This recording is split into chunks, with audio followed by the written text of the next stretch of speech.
Hi. Hello. Uh, I know it's been a while since I last did this, so it's gonna be a little weird, getting back into the recording scene, considering I've been gone for almost 2 months now at this point. Um, it's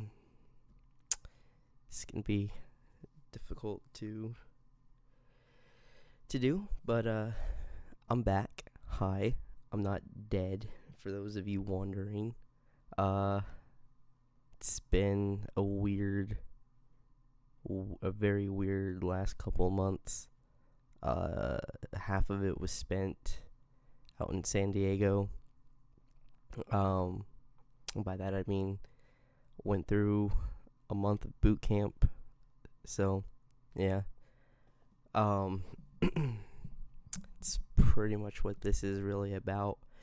Um, and then where we're going forward from here. But my original plan, yes, I was just gonna kind of drop off the face of the earth and not say anything till getting back in December, graduating, all that good stuff. Um, you know, only close friends, family were gonna know. Hey, I'm doing this thing over here in San Diego for 3 months. Uh, but it didn't quite work out. To give, of course, to give a bit of backstory for this whole thing started, what, a year and a half ago? No, a little more than a year. Something like that. It was like early 2023. I had decided I wanted to be a United States Marine. You know, went to go talk to the recruiter, do paperwork, all the boring introductory shit you do before getting shipped out to boot camp. you know, was going to be in the pulley program for a year after graduation, ship out to MCRD San Diego, get through my 3 months, and be back. But it didn't quite work out the first time as we got through MEPS, and they were just like, you're not qualified because you failed to disclose your asthma history. So I was like, okay, well, my paperwork kind of phases out in like 2 years. Wait till then, do all this normal, regular civilian shit till then. Then, end of July, early August of this year came around, and I was given another opportunity to go back to try again. And we got there. Went through MEPS after re-annotating my paperwork, saying, "Hey, here's my asthma history, since you guys need that for some reason. Uh, here's a annotated documentation of childhood asthma I had, whatever, you know, and go through MEPS again. I was like, hey, heard I might need a waiver for this, since it was within the last 10 years. That'll be important a little later on in the story, but yeah, got through MEPS again, go to see the doctor, the part where they were like, you're not qualified, try again later, fix your documentation, and then we can get you through. So we fixed it, went back again. Doctor was like, yeah, you'll be fine, you don't need a waiver or anything. As MEPS doctors are, they love to screw you over. So do your recruiters. But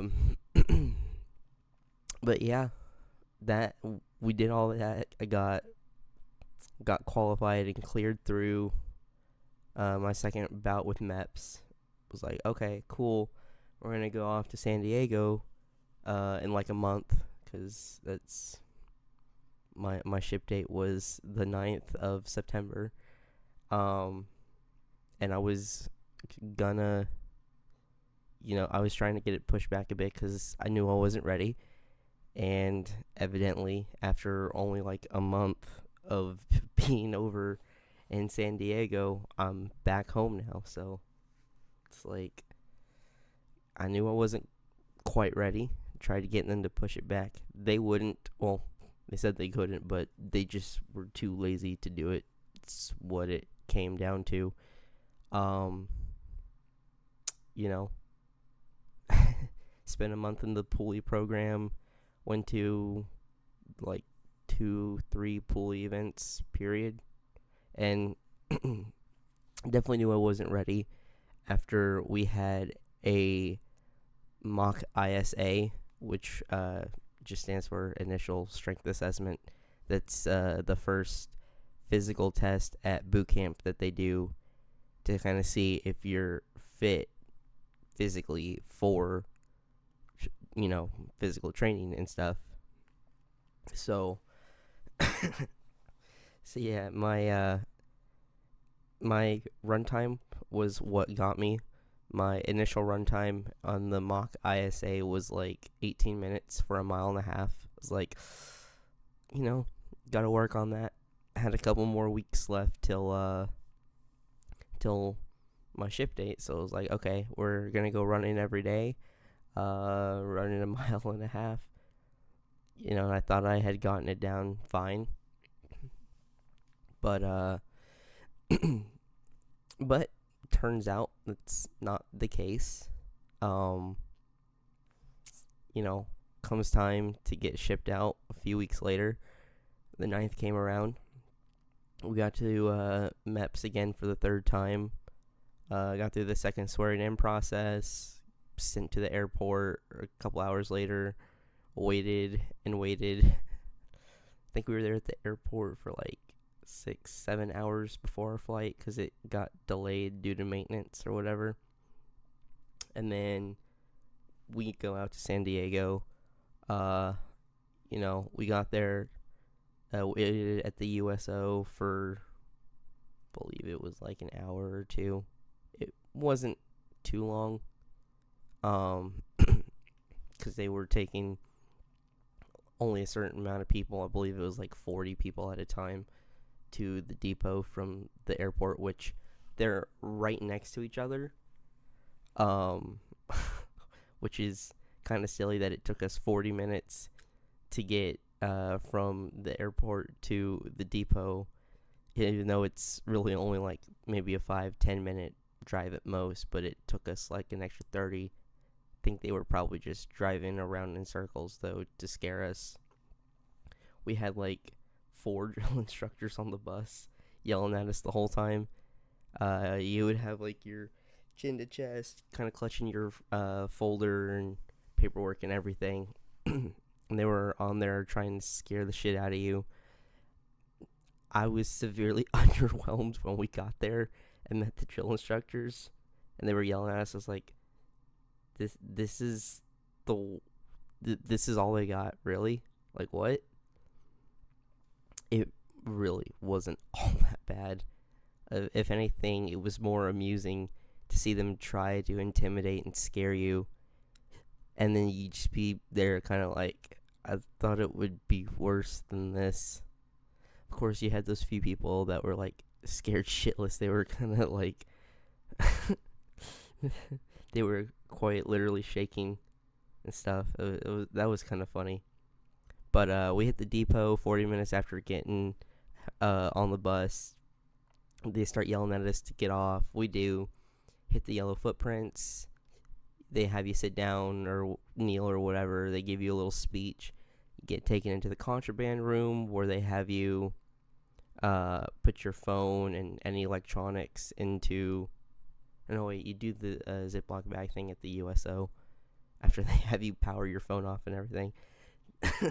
You get to the contraband room and they start have you putting your civilian stuff into a little laundry bag, which then gets put into your personal effects box later on when you get to your platoon and everything.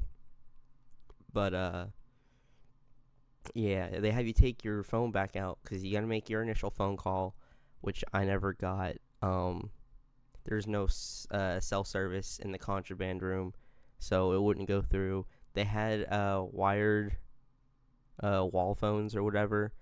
Those things, they need to get either new ones or at least ones that work. Because those things, out of the 3 phone calls I was supposed to get, they only worked once. So yeah, that was kind of dumb. And if you don't get to make your initial phone call, they're supposed to give you another chance later on in receiving week. We never did.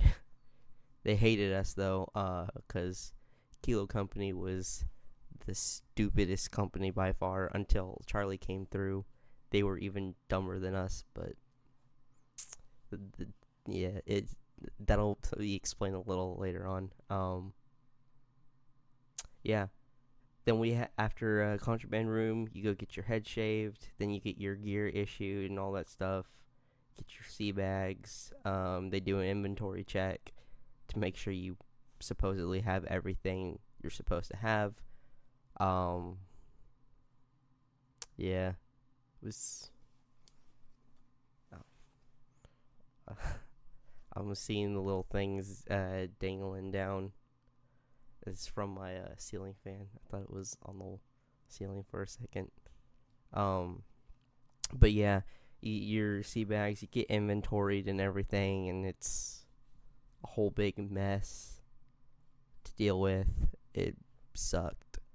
But yeah, after that, you get your first chow, which for the first few days up until like I want to say it's what we called Black Friday, or the day of the ISA of receiving. It's R5 receiving week, or receiving day 5, that Friday.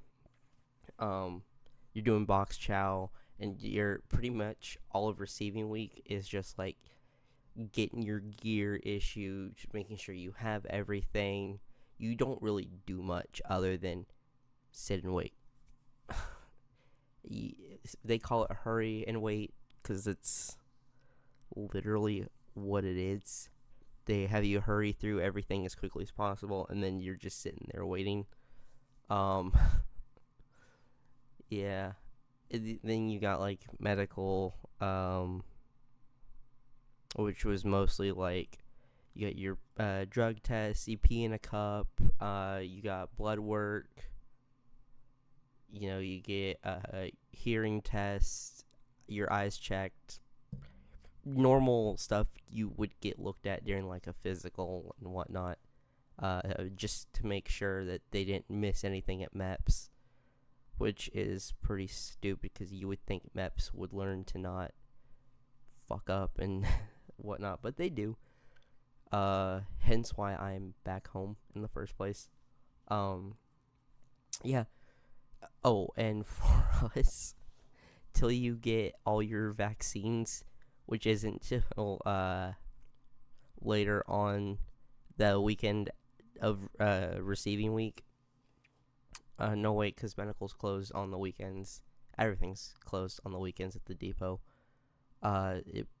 It's like that Friday and then part of that next Monday or whatever, T1. But yeah, when you get all your vaccines, then you get to take your face mask off. If you don't get all your vaccines, like me, for the whole month, unless I was eating or drinking, I had this black cloth face mask on the whole time. Even when we were running, when we were PTing, everywhere you went, you had it on. And they wouldn't give you extras, so you couldn't really wash your mask, unless you like hand washed it and then put it right back on your face as soon as you were done. Otherwise, you would get berated and yelled at, and sometimes physically assaulted by your drill instructors. At least we did during receiving week. And it only apparently got worse after receiving week. According to some of the guys in my platoon and company, to the point where 4 of our drill instructors in Kilo Company or on either trial or investigation for, I think he said it was assault and abuse, something like that. You had like 6 other companies getting investigated for different reasons as well, so it was a lot to keep up with. But um, but yeah, uh,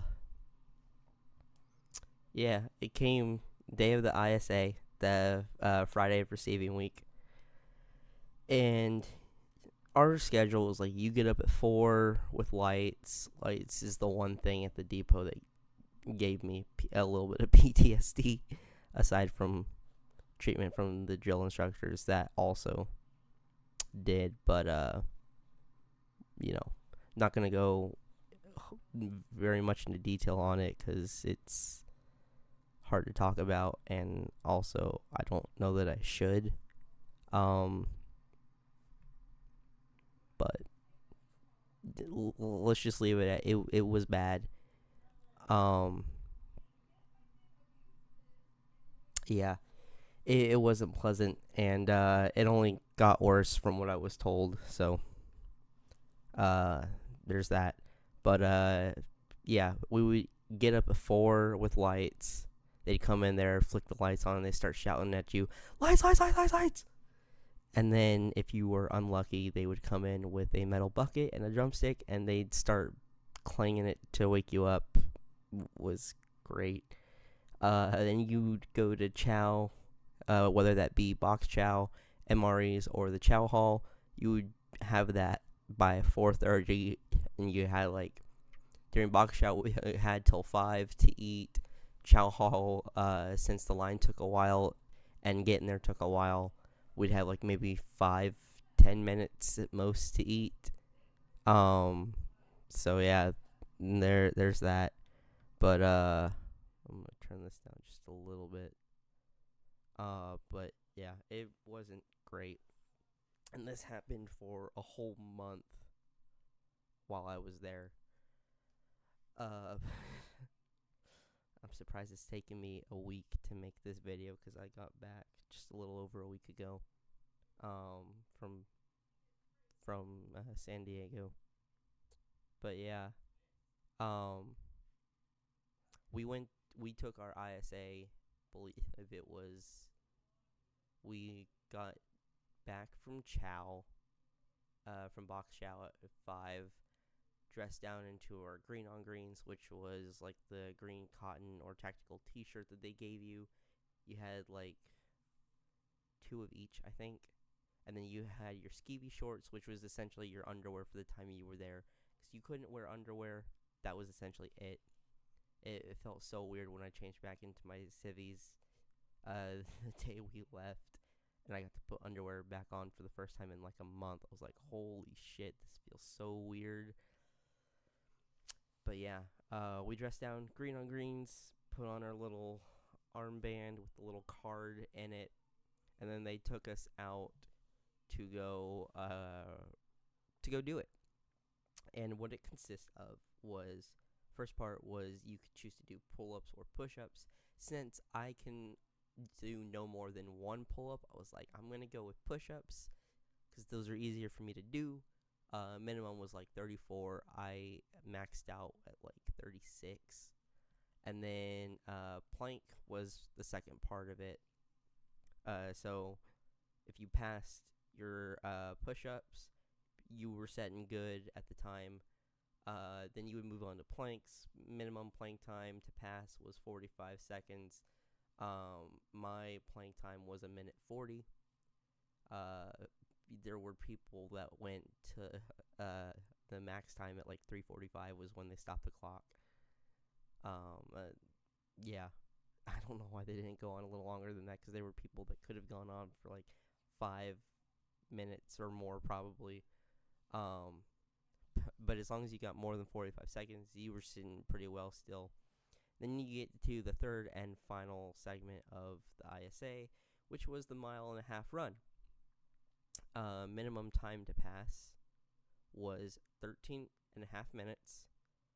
Well, technically minimum time was anywhere under that, but to pass the minimum time was 13:30. And then the max time, because there was a minute grace waiver period from 13:30 to 14:30. As long as you got within there, you passed. You were going to be going on to a training company. My run time was 14 minutes, 45 seconds. 15 seconds off from passing. And part of why was asthma symptoms. Was fine the first mile of the run, get to that mile mark, and that's when, the wheezing came in, chest tightening up, shortness of breath, your generic, asthma symptoms was getting close to passing out as well. But lucky for me, only reason I even finished the run in the first place, there was a drill instructor behind me who kept shouting at me not to slow down. And admittedly, I did a couple of times. That's part of why I didn't quite get there. But that last half mile, he practically dragged me through. So I am grateful to him that he was at least there to help me out a little bit. But we get to the finish line. He throws me forward. I look at the clock. My time was 14:45. You get done, they go have you walk in a circle. If you're walking around the blue one, the blue rock, then that meant you were in that minute waiver period where you still managed to pass. But if you were around the red one, you knew you failed. I was told to go walk around that red one, so I did. Somebody came up to me, pulled me out of line, was like, all right, what was your run time? It's like 14:45. They wrote it on the card. There were 3 different split sections on your little armband card. You had your pull-ups or push-ups section, you had the plank, and then you had the run, where they would put like your scores or time or whatever on there. That was the only part I didn't pass. So after the ISA, they had us sit down in columns, sectioned by platoon. So for Kilo Company, which was the company I would have been going into had I passed, you had platoon 3229, 3230, 3231, 3233, 3234, and 3235. 6 platoons, 1 company, each with like 100-ish, maybe a little more than 100 people per platoon. I know ours, we started out with 93, and then overnight, that first night we were there, we got an additional 14 people, so it was like 107 to 110, somewhere in there was where we ended up with by the end of receiving week, something like that. And yeah, I think with those of us that failed the ISA, my platoon still had over 100. No, wait, no, it was it was like 98 when we left. Yeah, so after they put you in the columns or whatever, they have you go grab your stuff from your squad bay. I did. Drill instructors we had loved to physically assault and attack us. So one of my drill instructors decided to take my heaviest sea bag and chuck it at me. Luckily, I saw it coming in time to move out of the way. It ended up hitting somebody's rack instead. So we're all good on that part. But after that, they took you back to the contraband room. The one place you do not want to be back at. And then we pretty much just sat there and waited for hours. Then they took us to evening chow at the chow hall. That was our first time there. And then after chow, you come back, wait some more. And since none of us that were there passed the ISA, we got moved over to what was called the Physical Conditioning Platoon, PCP. Pork chops, as we were called. Yeah.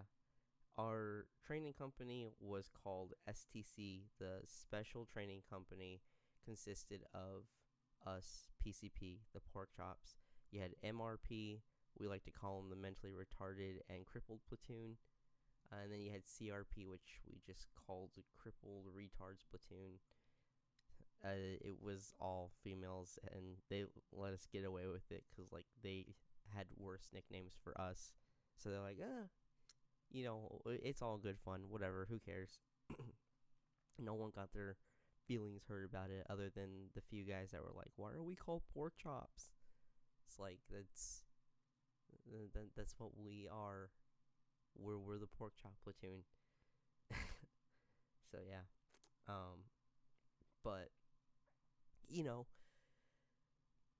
all that aside, got moved into PCP. I was there Friday night, Saturday, Sunday, and then Monday was moved back to my original platooning company because they were like, hey, something got messed up on your paperwork and we're gonna have to send you back to your original company for a bit. I was like, okay, cool. Go back for 4 days.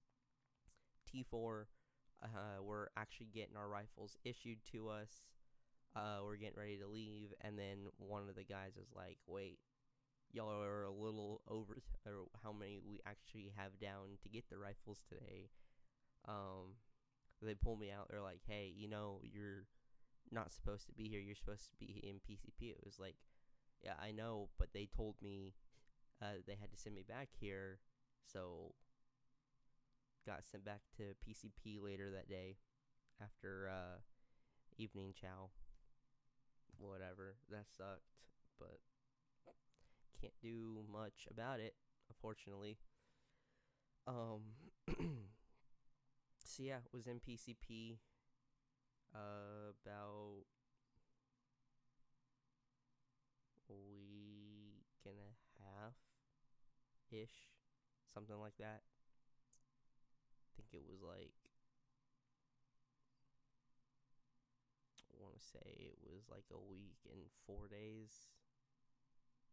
So like 11 days total, 11, 12 days, somewhere in there total. Before, so with PCP, when you have any free time, you're supposed to be in the back on the exercising equipment. Because they got pull-up bars, they got treadmills, weights, yoga mats, all the works to get you more physically ready for training. And I tried for like those first 4 days I was there. And then, because I was on the treadmill, I was trying to work on my run. I brought it up just a little bit, but still around that mile mark was when it would act up. So I was like, okay, drill instructors think I'm making this up, that my asthma's back or whatever. Next best option, let's go down to medical, get it checked out. So I did. I got it, tried to anyways. Went down to medical one morning. They're like, why are you here? It's like, I'm here, I need to get tested for asthma. I've been like wheezing and shortness of breath, chest tightening, all the works while I'm running and stuff.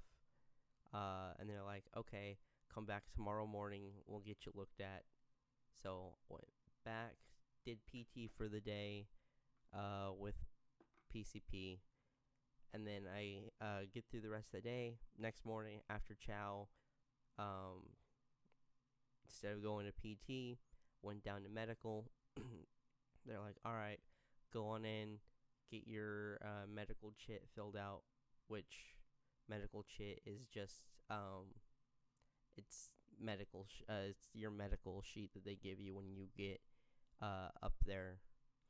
They get like your blood pressure, vitals, all that stuff. They list down why you're there, so the doctor doesn't like, what are you here for again? Yeah, I was there till, I believe it was like 11. They told us go to late chow. We did. Came back like 30 minutes later. It's like 11:30. I'm sitting there in the lobby of the medical building. Then an hour and a half later, around 1300 or 1 o'clock, whatever, they're like, all right, go back upstairs wherever you're supposed to be. So we did. And I waited a little bit. Then the doctor called me in. Didn't even look at me for asthma. Instead, asked me about like my cough that they said I supposedly had or whatever. You know, they ended up prescribing me with medication for the flu. No bed rest though, so I still had to PT and all that stuff. But I was having an asthma follow up that next Tuesday. So I'm like, okay, I'll be back next week. Whatever, we're gonna get tested for asthma. Then, I'm gonna find out, be able to show my drill instructors, hey, I'm not making this up. Stick it to them, Go through the next few days. It was like, because that was Thursday. So Friday, Saturday, Sunday, Monday, about 5 days later, 5-ish days later, go back over to medical, and, I'm like, hey, I'm here for my asthma follow-up, supposed to be getting tested today, and get my second medical sheet filled out and whatnot. Then they call me back and like, yeah, so instead of testing you, we're just going to discharge you for history of asthma. I'm like, what? They're like, yeah, when was the last time you had an inhaler? It's like 4 or 5 years ago. Like, I had one 4 or 5 years ago, but I haven't used it in 7 or 8. And they're like, do you have a waiver for this? I'm like, MEPS told me I didn't need or was required to get a waiver. They're like, yeah, so, you can get charged with fraudulent enlistment, right? I was like, yeah, I know, but that's not my fault. That's MEPS. Why am I going to get in trouble for that? They're like, here's the thing. We could, or we could just medically discharge you and, call it a day. It was like, well, there's no way around this, so medical discharge it is, I guess. Because nobody wants to have on their record fraudulent enlistment charge and a dishonorable discharge. No thanks. I'm not trying to get that. Like, I want to be able to work and, have a life back in the civilian world, whatever. So, but because of that, I'm now barred from enlisting or re-enlisting in any branch that's not the Air Force, or Chair Force, as we like to call them. Which it's a possibility that I might go talk to them whenever my 6 months waiting period is over with, which is like March, April, somewhere in there.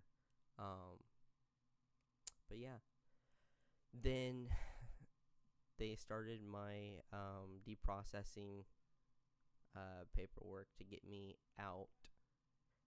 Went back to Squad Bay that day, gave my paperwork to our senior drill instructor, because he just so happened to be walking in the same time I was. I was like, good afternoon, sir. This recruit has his ELS paperwork to give to a drill instructor. And he just like yanked it out of my hands and was like, all right, we'll have you move to RSP sometime probably tomorrow or the day after. It's like, okay. Or you could only answer in like, yes, sir, or aye, sir. So I was like, aye, sir. He's like, carry on. I was like, carry on, aye, sir. Walked into the squad bay. Went to kind of just go chill out because PT had already been done, and it was after afternoon chow, so like we were just kind of waiting for evening chow to come along.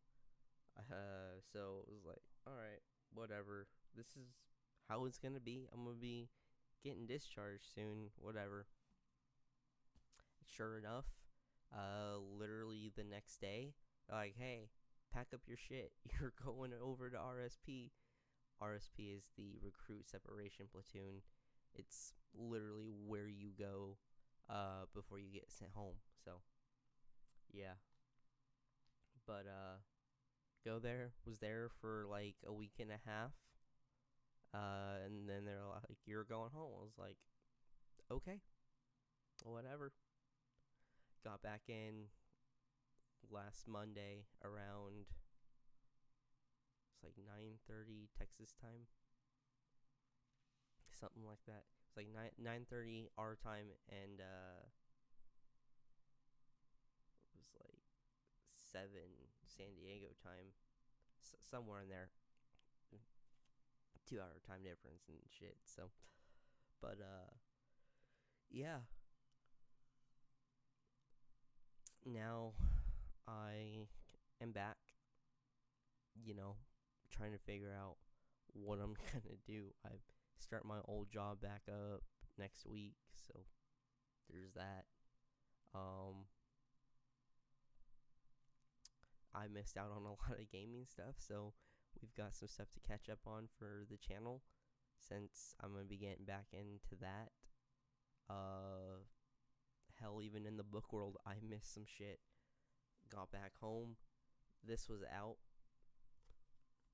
so we got some catching up to do. Yeah, going forward, I'm gonna try to get more consistent on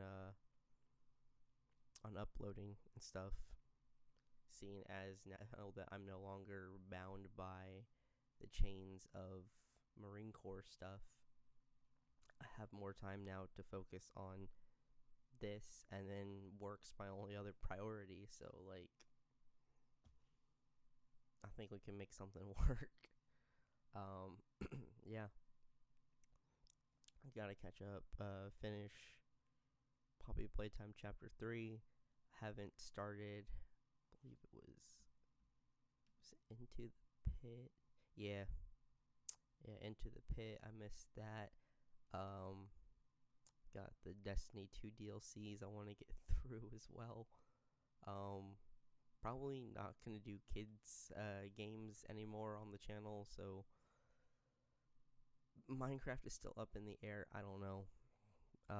But games like Kingdom Hearts and stuff like that, probably gonna remove those later today, the day I'm recording this, which is the 15th. It's Tuesday. Probably gonna remove any videos of that game that I have up or any other kids game on there. But yeah. Seeing as I'm back and I've missed some stuff, Thursday the 17th and Friday the 18th, we're going to be doing 2 streams. Friday stream, we'll be taking a gander through this book the week before. It's an interactive novel, so it'll be like an interactive stream. And then Thursday, I'm deciding whether or not I want to do a interactive stream for the free VIP novel that was dropped during the 10th anniversary, or if I want to do Into the Pit or Help Wanted To or Security Breach or something. I haven't figured Thursday's stream out yet, and I probably should, seeing as that's 2 days away, but don't know what time it'll be at the streams. I don't think I have anything going on both of those days, other than I've got a lot of comics to catch up on while I was gone. So we'll figure it out, and I'll probably post in the community page about it, what time I decide to set it for. There'll definitely be like later streams, in like the evening time. Just because during like morning and stuff, people are at school, and a lot of my friends that are in college, they've got classes and stuff. So it's like, what can you do? Not much, obviously, but whatever. At least we're back, and things are gonna start, hopefully, picking up speed. I've had a cough ever since I got back, and it sucks. But yeah, keep an eye out for that. This will be going up the day it gets recorded, so it's a 40-minute video about explaining where I've been for the last couple months, what I've been doing and stuff. So hopefully it's a good enough explanation. Uploads won't start till next week, obviously, because this week we got the streams, and then I'll also be working on recording and editing stuff for next week. Thinking I might for now go to once a week upload instead of like the Tuesday, Thursday, and then every other Wednesday thing like I had before. But we'll see. We will see indeed. Ugh. Told you this was gonna be tough to get through and record. Been wanting to be Marine since I was 6, and it's not gonna happen. Not on my fault, obviously, but still sucks a lot. But not much I can do about that, so we can work with what we've got, go forward, move on, pretend that never happened, because I know I'm most certainly going to be trying to. But yeah, thank you all so much for watching. If you did enjoy, for those watching this on YouTube, if you did enjoy, please like, comment, subscribe, all the usual stuff that I stopped doing at the end of my most recent videos that I put out. And it'll stay that way going forward, but first video back, so figured why not throw that in there. Yeah, thank you once again for watching. As always, I'll see you guys in the next video. I'm out. Peace.